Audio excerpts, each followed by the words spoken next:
how is it even possible Viserys is still alive?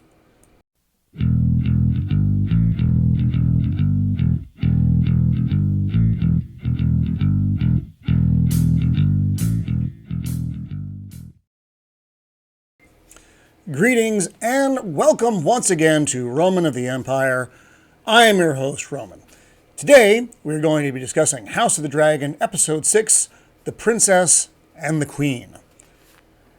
Wow. This was such an episode. Now, I am at odds with some of my YouTube co-hosts, collaborators, friends, as to the importance of this episode and the direction this episode takes in the series. There's a time jump. And 10 years. And I think most people knew that this was going to happen. You knew you had two different actresses that were going to be playing Rhaenyra and Alicent. And it happens.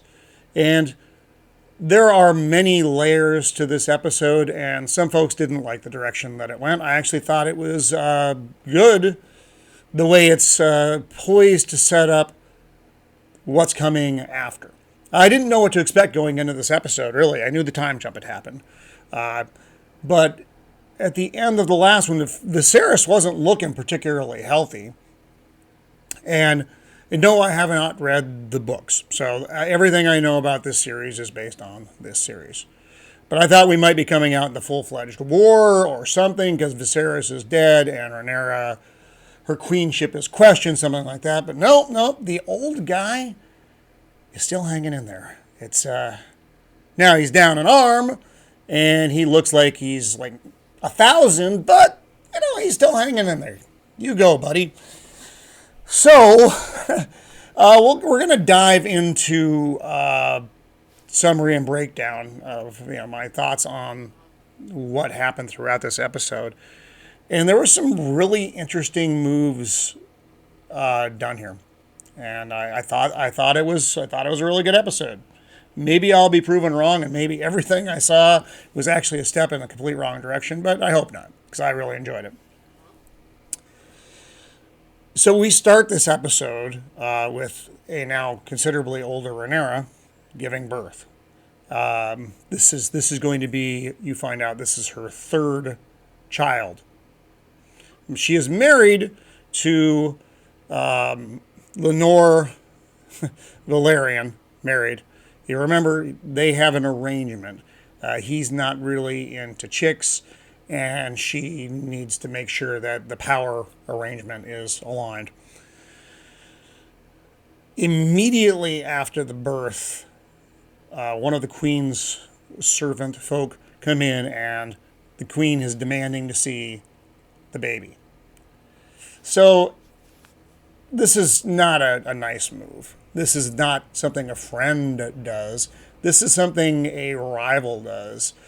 For a couple different reasons, it's not clear. So Rhaenyra makes sure that she, in her just given birth condition, goes with. I think she's, one, afraid, because it is the Game of Thrones world. And that was my initial thoughts, that, is Alicent looking to see the baby to take out the competition? Because, that's not the kind of thing that doesn't happen in the Game of Thrones world. Or is she just being a complete shit? It ends up being the latter. But what this does is it shows us just how far this relationship has fallen. So both the Queen, Alicent, and Rhaenyra now have 3 kids. Alicent has a girl and 2 boys, and Rhaenyra has 3 boys. So the family dynamic has grown, and actually Aegon, Alicent's oldest son, is played by David Tennant's son. And we get a rather embarrassing scene from him, which I don't think I'm probably going to go into during this episode. So they get up there, they're talking to Rhaenyra, they ask if there's been a name picked. Lenore says Joffrey, named after his ex, former ex would imply they broke up. They were broken up because Kristen Cole smashed Joffrey's head in. But that's whatever. Rhaenyra is not particularly happy about that, but It just kind of is what it is at this point. We learn that Daemon has been across the Narrow Sea, and he has a family. He set up with Rhaenyra Valerian. This is the sister of Lenore, daughter of the Sea Snake. So all these family ties are just intermingling here. They have 2 children of their own, 2 girls and another on the way. The entry with them is wonderful, though, flying over where they're staying in the Stepstones. They're both dragon riders. She actually has the eldest of the dragons. And Pentos, I'm sorry, that's the name of the town that they're in. It's a cool setup. They're just kind of staying there because Daemon is basically in exile. And they get an offer from the prince there to stay. They'll get the lands, they'll get the taxes from the lands. They will be self-sufficient in this grand palace on Pentos. And Daemon seriously considers it. She doesn't really want to stay there. She wants to go back to her homeland. She wants her girls to grow up with, in the Driftwood Castle where she grew up and all the things. And Daemon seems pretty resigned, at least on the surface, to have mellowed out. Maybe family has changed him. He keeps reading about all the histories of the dragons, though, and she sees this as you say all these things about staying here, but you are reading about all the great histories of your past. Tell me you don't miss it. And he says, of course I don't. So we'll see what that actually means. So they don't say yes yet, but the offer is on the table for them to stay, and because he wants help, because the pirates are back. They're always pirates. So that's rearing its ugly head again. He wants the dragons to help out with the problem. So, I mean, it's not a bad idea or arrangement. The kids all seem to get along for the most part. They have Aemond is the second eldest. Well, I guess maybe it's the youngest son of Viserys and Alicent. I think the daughter is the second born. Doesn't matter. Something's a little off about Aemon. Hard to pinpoint. He's not. They all look Targaryen, by the way. All of Alicent and Viserys' kids. They all have the white hair and the features, except for Aemon, he's got the white hair, but he's got something of a duller look about him. He's not just on top of things like his brother is. They play a mean joke on him because he can't bond with a dragon, so they bring up a pig with wings on it. It's like a cruel kid's joke.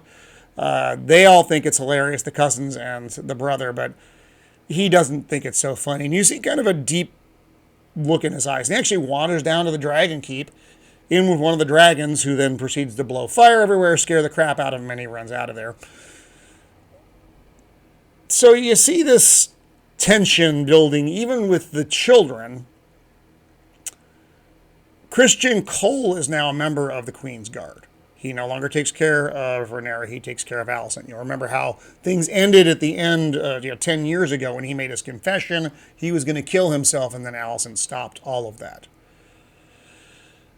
He doesn't like Rhaenyra anymore. He doesn't like her kids. He doesn't like anything about her. And a lot of that comes to a head, so to speak, here in just a minute. So Christian Cole is in charge of training the children as far as their weapons go. He is paying a lot of attention to Alicent's kids, and not so much to Rhaenyra's kids. And this is where we get to see the Bonebreaker, Harwin Strong, is the leader, the head of the Night's Watch, or not the Night's Watch, I'm sorry, the City Watch, the Goldcloaks. He's also Rhaenyra's, I don't like the word lover, but that's essentially what he is. And he's also the father of all of her children, and pretty much everybody knows that. but you don't speak it aloud. And he shows concern for Cole's training of the kids. And he says something to the effect that only a father would care for his children such. Well, things don't go well after that. They come to blows. And now this is the rumor going all around the land. Well, at least all around the keep. And that becomes a problem. The Hand, who is the father of Harwin Strong, wants to resign. He tells the king, hey, we're compromised here. This doesn't look good. My son, doing this. But he never comes out and says the thing. And the king, because the king asked him, well, if you're going to resign, I need to know why. You have to tell me. And he says, no. And the king's like, well, then I won't accept your resignation. And so he stays on. And I know he does have his own plotting, because everyone in the show has some plotting. But he still seems like a pretty good guy. So now Harwin gets fired, which isn't surprising, and he is going to be leaving King's Landing to take over wherever the Strong are as the lord there ultimately. Lenore, Rhaenyra's husband, wants to go off and have adventures. He's kind of done with this. He's got a new boyfriend. He wants to go back to the sea and do all the sea things. And Rhaenyra's like, dude, now is not the time for this. You are not going. She actually orders him not to go because things are crumbling. She can see it. She can see all the wheels in motion. They have a meeting where Rhaenyra offers for Alicent's daughter to be betrothed to one of her sons, and that they were offering a dragon and as a sweetener in the mix. Viserys, of course, is all excited about this. This is real icky family mingling stuff, but he sees it as a really firming up the power base of the house. Alicent is not warm to the offer, and you can see the tension around the table, and things are not going well, particularly for Rhaenyra, because remember, she is the heir, and everything hinges upon people accepting her. And if the rumor gets out that she has 3 bastard children, then that actually, it's shaky ground as it is, and this will make it worse. It's a tough road to hoe. Back with Daemon and his wife, Lena. She's pregnant and she's giving birth. There's a lot of this. This is a bit much. She's giving birth. It's not going well. The doctor fellow says, well, we can cut out the baby. And Damon's like, well, will she survive? And the doc's like, no. While they're having this conversation, she leaves. She goes down to the beach where her dragon is resting. And rather than die in childbirth, she tells the dragon to Dracarys, blast her. The dragon don't want to do it. This is actually the scene itself. The fact that you have another woman who's about to die in childbirth. You don't like the underlying theme that they're trying to get through in the show, that childbirth is dreadful and horrible, and and if you watch the after shows and don't do that, you'll get this stuff. But it was a bit much. But the after scene with the dragon is sad. He doesn't want to do this, and you can, because they have that kind of bond. But ultimately, he does his thing, and he roasts her. She's dead in an instant. She never felt it. It was just gone. And it's sad. It's sad. Now we go back to King's Landing. There's a lot of movement in this episode.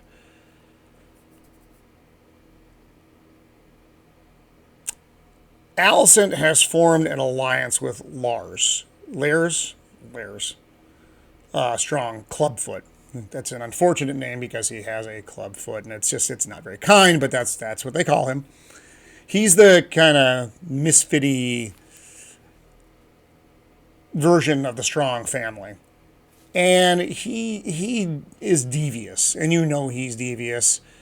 But they form this awkward relationship because Alicent doesn't feel like anybody is on her side.